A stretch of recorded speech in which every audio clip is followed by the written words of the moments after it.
I love being a pastor. You get to walk with people in the best of times and the worst of times. And over the years, I have dealt with all sorts of people in all sorts of circumstances. And my joy has been to give them a sense of hope.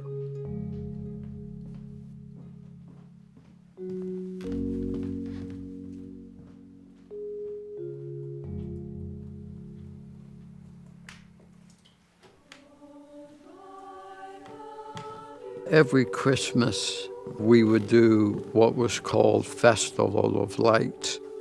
For me, Christmas was really the most exciting time of the year. It was family and friends and gifts and trees and mangers. But most of all, Christmas was about hope, joy, and peace. It was uplifting and exciting. But that was the Christmas I learned I was dying.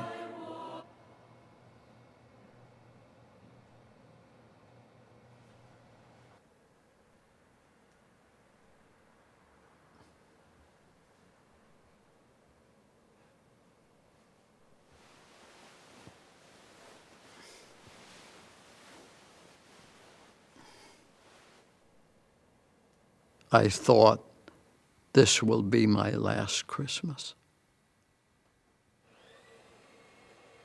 I didn't want to show up at the festival.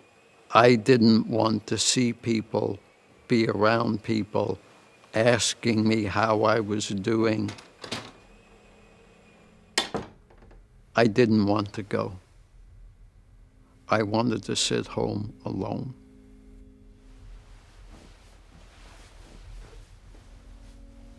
My wife said, you need to go. People need to hear what you have to say.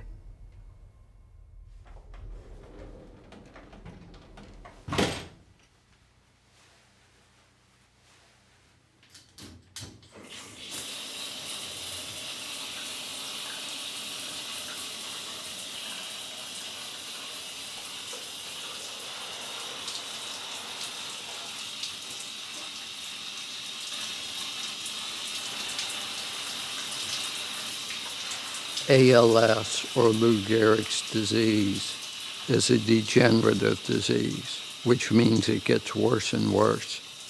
Eventually, it affects swallowing, chewing, breathing, and when the lungs go, you end up dying.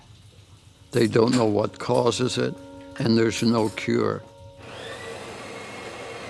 Basically, they said, you have 2 to 5 years to live.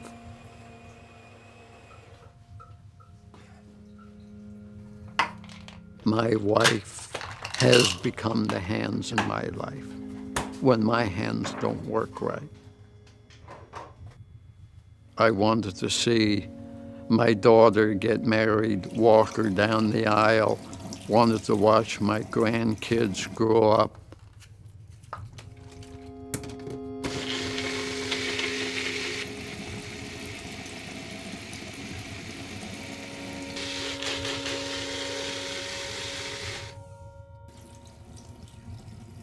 I've been around people with feeding tubes and ventilators, and whenever I see someone like that, I'm seeing a reflection of my own future. When you're told you're dying and the process of dying is awful, there's not much hope in that.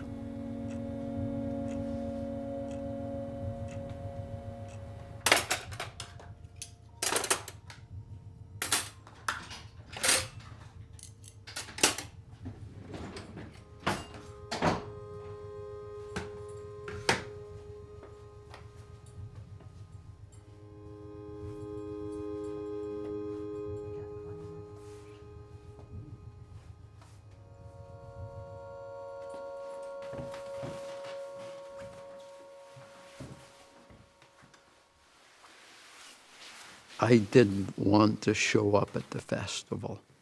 And my wife said, "You have to go." So I got in my truck. I was driving, and my phone rang, and it was Billy. Billy has more stuff wrong with him than most people I've ever met. For over 20 years, he was addicted to heroin. He's HIV positive. He has hepatitis B. He's been through cancer, but he's still alive. We talked, and I was telling him all that was going on. And he has kind of a high-pitched New York accent. He said, "Hey, you need to be a Yogi Berra Christian." And I'm thinking, what? I had no clue what he was talking about. He's a tad off the wall, to say the least. So I asked him, "What do you mean?" He said, "It ain't over till it's over." Billy has the worst of the worst. His wife died in his arms. His son, he has never found to this day. And in spite of all of that, he's hopeful. Every human being knows they're going to die. The difference is I feel it with every twitch in my muscles. I feel it in the depths of my being.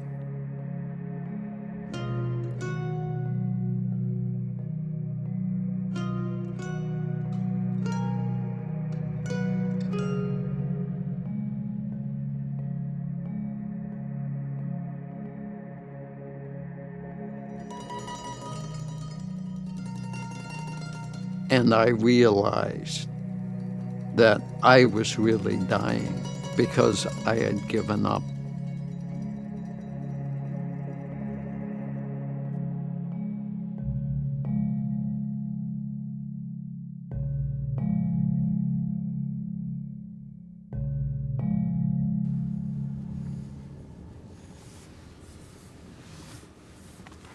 I had considered my life as over, but it wasn't.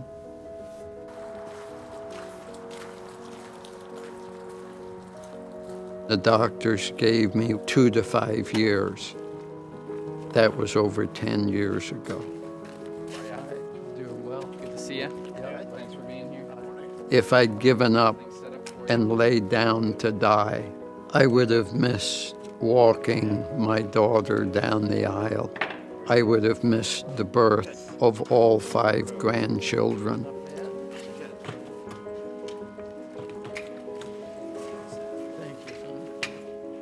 I would say Billy's phone call was God speaking to me with a New York accent. Billy, of all people, should have considered his life over. And he was saying, "It ain't over till it's over." Good to see you. Yeah. And I realized there is profound truth in that. I can't do the New York accent. I can't. That's fine. I didn't expect another Christmas. And now I've had 10. And the more I have, the more I want. I have my life to share, my own story to share. One day it will be over, but it's not about how long I have left. It's about how I spend the time I do have.